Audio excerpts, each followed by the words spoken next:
தமிழ்நாடு மின் உற்பத்தி மற்றும் பகிர்மான கழகம் டான்ஜெட்கோ அப்படின்ற அமைப்பை இரண்டாக பிரிப்பதற்கான ப்ரப்போசலுக்கு மத்திய அரசு ஒப்புதல் வழங்கியிருக்கிறது.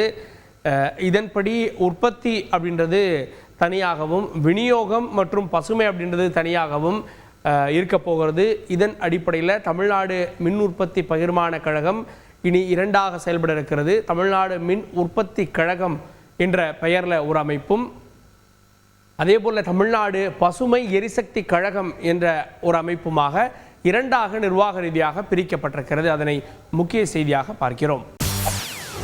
செய்திகளை உடனுக்குடன் தெரிந்து கொள்ள உடனே சப்ஸ்கிரைப் பண்ணுங்க.